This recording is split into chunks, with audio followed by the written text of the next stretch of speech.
प्यारे बच्चों, इसके पहले हमने आपको सूरदास का जीवन परिचय बता दिया था। उसमें मैंने बताया था कि उन्होंने सूरसागर में किस तरीके से कृष्ण की लीला का गान किया है। उनको वात्सल का सम्राट भी कहा जाता है। लेकिन ये पद जो है ये सूरसागर के भ्रमर गीत से लिया गया है, जिसमें आपको युवा कृष्ण के प्रेम व्यवहार के बारे में दर्शाया गया है। बच्चों, हमें आपको पता है कि जब कृष्ण जन्म तो मथुरा में लेते हैं, लेकिन उनका पालन पोषण गोकुला में होता है। गोकुला में माता यशोदा नंद बाबा के यहाँ उनका पालन पोषण होता है। उनकी माता का नाम देवकी और पिता का नाम वासुदेव था, जो कंस के यहाँ कारागार में बंद थे, क्योंकि कंस अपनी बहन देवकी का विवाह वासुदेव से किया था। वासुदेव एक पशु पूजकों के मुखिया थे, जिन्हें कंस के एक क्षेत्र के क्षेत्रपाल कह सकते हैं, उनको थे वो। इस तरीके से वासुदेव के बेटे कृष्ण जब गोकुल छोड़ करके मथुरा चले गए, मथुरा जाने के बाद उन्होंने सबसे कहा था कि मैं जाऊंगा तो मैं कुछ दिन में लौट आऊँगा। अंततोगत्वा वे यहाँ से चले जाते हैं। यहाँ के पशु पक्षी, वनस्पतियाँ, लोग, ग्वाल बालाएँ सब के सभी उनके जाने के बाद उनके प्रेम में पीड़ित हो जाते हैं। लोग परेशान हो जाते हैं, ये सोचते हैं कि कृष्ण अब आएंगे। इसी तरीके से वे रोज कृष्ण की बाट जोहते रहते थे, लेकिन कृष्ण न आ पाए। कृष्ण न आने का कारण था कि वहाँ पे जाकर के मथुरा में ढेर सारे कार्यों में फंस जाते हैं, वे गोकुल नहीं आ पाते। तो कृष्ण गोकुल मथुरा में जो इतने उदास रहते थे, परेशान रहते थे, इनकी उदासी या परेशानी का कारण इनके मित्र उद्धव ने पूछा। उद्धव थे जो वो ज्ञान मार्गी ईश्वर की एकात्म सत्ता निर्गुण ब्रह्म के उपासक थे।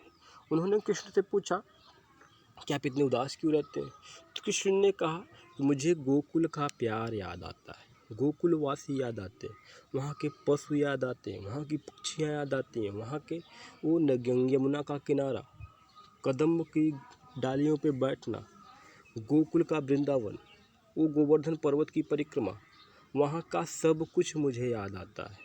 तो उद्धव कहते हैं ठीक है, मैं आपका क्या सहायता कर सकता हूँ। तो कहते हैं एक संदेश मेरा लेके जाओ, गोकुल वासियों के पास मेरा संदेश भी पहुँचा दो, और संदेश में पहुँचा दो जो बातें आप मुझे सिखा रहे हो कि ये सांसारिक मोह, प्रेम, माया सभी मिथ्या है। उस एकात्म सत्ता अर्थात निर्गुण ईश्वर की उपासना की जानी चाहिए, जो चराचर जगत में व्याप्त है। तो उद्धव इसी संदेश को लेकर के गोकुल आते हैं। गोकुलवासियों को, जो वहाँ की ग्वाल बालाएँ थी, सबको संदेश सुनाते हैं। सबको संदेश सुनाने के बाद उनको अजीब सा धक्का लगता है, उनको मन विचलित हो जाता है। वे सोचती हैं कृष्ण आएंगे तो हमें कुछ अजीब तरीके से प्यार करेंगे या अपने प्रेम को दर्शाएंगे। तो उद्धव से वो क्या कहती है, एक भ्रमर के माध्यम से उलाहना देते हुए कहती हैं, उद्धव तुम हो अति बड़ी भागी। गोपियाँ कहती हैं, हे उद्धव आप तो बड़े भाग्यशाली हो। तुम माने आप, हो माने हो, अति माने बहुत, बड़भागी माने भाग्यशाली। हे उद्धव आप बहुत भाग्यशाली हो। अपरस रहत स्नेह तागात नाहिन मन अनुरागी। अपरस का अर्थ होता है अलिप्त, नीरस, अछूता, अर्थात रहत माने रहते हो, स्नेह माने स्नेह से, तगा माने बंधन।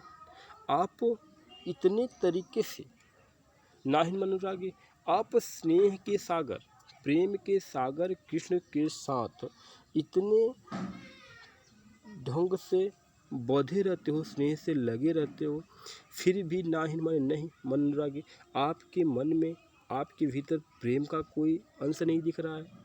आप तो बड़े अजीब प्राणी हो। फिर आगे वो कहती हैं, पुरैन पात रहत जल भीतर। आप तो ठीक वैसे ही हो जैसे पुरैन अर्थात कमल का पत्ता रहत जल भीतर। कमल जो होता है वह जल के भीतर तो रहता है, लेकिन उसके पत्ता रस देह तागी, लेकिन उसके शरीर पर अर्थात उसके पत्तों पर जैसे कमल जल की कोई बूंदें नहीं पड़ती, ठीक उसी प्रकार आप हैं। अर्थात आप भी प्रेम के सागर कृष्ण के समीप रहकर भी आपके मन में प्रेम नहीं है, आपके पास अनुराग नहीं है। गोपी आगे कहती हैं, उदाहरण देती हैं, दूसरा उदाहरण प्रस्तुत करती है, ज्यो जल माह तेल की गागर बूंद न ताको लागे। आप तो ठीक उस प्रकार है जैसे तेल की गागर, जिस घड़े में गागर माने घड़ा, जिस घड़े में तेल रख दिया गया हो, उसे जल के भीतर, माह माने भीतर, माह माने में, जल में, उसे जल में डाल दिया जाए, अर्थात उस घड़े में जल भर लिया जाए या उसे जल में डाल दिया जाए। जैसे ही जल को घड़े से अलग करेंगे, उस घड़े पर बूंद न ताको लागे, उस पे एक बूंद भी नहीं लगी रहेगी। ठीक आप उसी तरीके से आप भी प्रेम के सागर ईश्वर अर्थात हमारे प्रेमी श्री कृष्ण के पास रहकर भी आपके पास प्यार नहीं है, प्रेम नहीं है। आप ज्ञान की शिक्षा दे रहे हो, वो भी किसे? हमें। हम तो प्रेम से छके गए हैं। आगे गोपियाँ कहती हैं, प्रीत नदी में पाव न बोरे हूँ, दृष्ट रूप न पराग।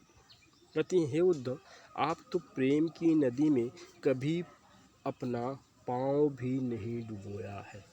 स्नान की बात क्या करें, क्योंकि लोग नदी में तो स्नान करते हैं। तो यहाँ प्रीत नदी अर्थात श्री कृष्ण के प्यार की नदी में आपने अपना पैर भी नहीं डुबोया है, तो दृष्ट रूप में, तो आपकी दृष्टि में यानी आपकी नज़र में प्यार कहाँ से देखेगा। पर आगे मैंने मुग्ध होना, आप भला किस पे मुग्ध हो पाएंगे। आगे गोपियाँ कहती हैं, सूरदास अबला हम भोरी, गुर चाटी ज्यों पागी।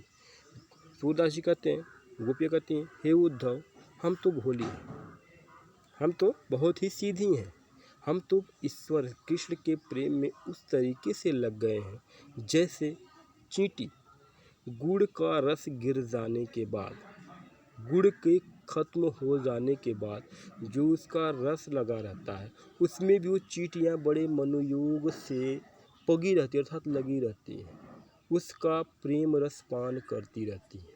ठीक इसी तरीके से हम हो गए हैं। हम श्री कृष्ण के प्यार में इतने पागल हो गए हैं कि उनका प्यार पता नहीं कब वो हमारे साथ हमसे छोड़ कर के बिलग हो गए, बिछड़ गए, लेकिन आज भी उस प्यार को सोच सोच कर हम उनसे प्यार करते रहते हैं। इस तरीके से गोपियाँ उद्धव को कमल के तेल के घड़े के समान बता करके उनके प्रेम का, अपने प्रेम का, कृष्ण के प्रेम को दर्शाती हैं। तो बच्चों, इसमें इस तरीके से आपका ऊपर जो प्रथम पद था इसको मैंने बता दिया है। अगले पद को हम नेक्स्ट में कर देंगे, आप इसको देख लें, पढ़ लें। जो कोई भी समस्या हो हमसे एक बार पुनः पूछ लें और इस तरीके से हम पुनः आगे पढ़ते रहेंगे। ओके, तो थैंक यू।